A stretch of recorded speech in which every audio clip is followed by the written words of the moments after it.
Hi friends, ನಮಸ್ತೆ. ಹಿಂದೂ ಅಡುಗೆ ಚಾನಲ್ಗೆ ಸ್ವಾಗತ. ಇವತ್ತು ಸಿಂಪಲ್ ಆ್ಯಂಡ್ ಈಸಿಯಾಗಿ ಟೊಮೆಟೊ ಬಾತ್ ರೆಸಿಪಿ ಹೇಗೆ ಮಾಡೋದಂತ ತೋರಿಸ್ತಾ ಇದ್ದೀನಿ. ಬನ್ನಿ ನೋಡೋಣ. 4 ಟೊಮೆಟೊ ತೊಗೊಂಡಿದ್ದೀನಿ.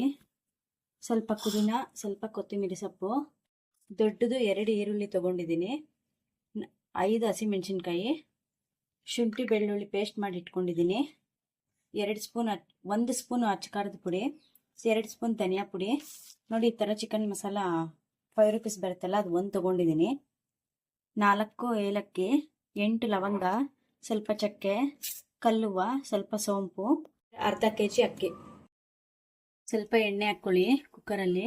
ಎಣ್ಣೆ ಕಾದ್ಮೇಲೆ ಅವಾಗ ಇಟ್ಕೊಂಡಿಲ್ವಲ್ಲ ಅವೆಲ್ಲ ಸೇರಿಸ್ಕೊಳ್ಳಿ, ಚಕ್ಕೆ ಎಲ್ಲ. 5 ಮೆಣಸಿನ್ಕಾಯಿ ಹಾಕ್ಕೊಳ್ಳಿ. ಉಪ್ಪು. ಮೆಣಸಿನ್ಕಾಯಿ ಕೆಂಪಗಾದ್ಮೇಲೆ ಈರುಳ್ಳಿ ಸೇರಿಸ್ಕೊಂಬಿಡಿ. ಈರುಳ್ಳಿ ಚೆನ್ನಾಗಿ ಕೆಂಪಗೆ ಫ್ರೈ ಆಗಿದೆ. ಶುಂಠಿ ಬೆಳ್ಳುಳ್ಳಿ ಪೇಸ್ಟ್ ಸೇರಿಸ್ಕೊಂಬಿಡಿ.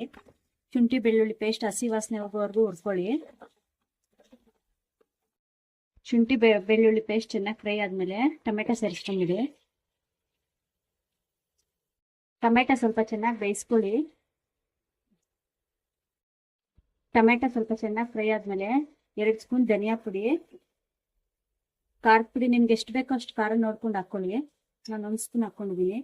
ಮತ್ತೆ ಅವಾಗಲೇ ತೊಗೊಂಡಿದ್ವಲ್ಲ ಮಸಾಲ ಪುಡಿ ಮಾಡ್ಕೊಂಬಿಡಿ. ಒಂಚೂರು ಉಪ್ಪು ಸೇರಿಸ್ಕೊಳ್ಳಿ. 1 ಸ್ಪೂನ್ ಅಷ್ಟು ಉಪ್ಪು ಸೇರಿಸ್ಕೊಳ್ಳಿ. ಹಂಗೆ ಜೊತೆಗೆ ಪುದೀನ ಕೊತ್ತಂಬರಿನೂ ಸೇರಿಸ್ಕೊಂಬಿಡಿ. 1-2 ನಿಮಿಷ ಚೆನ್ನಾಗಿ ಫ್ರೈ ಮಾಡ್ಕೊಳ್ಳಿ. ನೀರು ಸೇರಿಸ್ಕೊಳ್ಳಿ.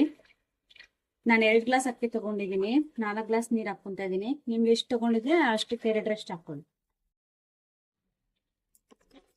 ಅಕ್ಕಿ ಸೇರಿಸ್ಕೊಂಬಿಡಿ.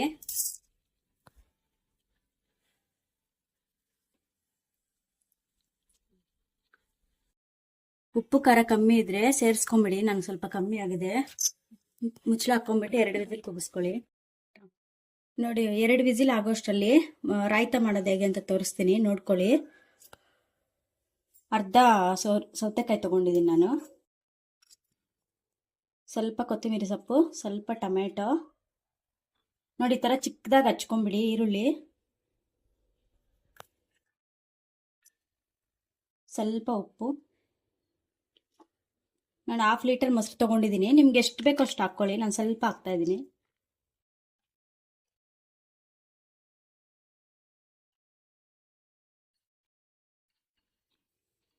ಜಾಸ್ತಿ ನೀರು ಹಾಕ್ಬೇಡಿ, ಚೆನ್ನಾಗಿರಲ್ಲ. ಒಂದ್ಸಲಿ ಈ ಥರ ಮಾಡ್ಕೊಳ್ಳಿ, ತುಂಬ ಚೆನ್ನಾಗಿರುತ್ತೆ. ನೋಡಿ ಫ್ರೆಂಡ್ಸ್, 2 ವಿಸಿಲ್ ಆಗಿದೆ. ಕುಕ್ಕರ್ ಓಪನ್ ಮಾಡ್ತಾ ಇದ್ದೀನಿ. ಸಿಂಪಲ್ ಆಗಿದೆ, ನೀವು ಮಾಡ್ಕೊಂಡು ತಿನ್ನಿ. ಹೇಗಿದೆ ಅಂತ ಕಮೆಂಟಲ್ಲಿ ತಿಳಿಸಿ. ಸಬ್ಸ್ಕ್ರೈಬ್ ಮಾಡ್ಕೊಂಡು ನೋಡಿ. Thank you for watching.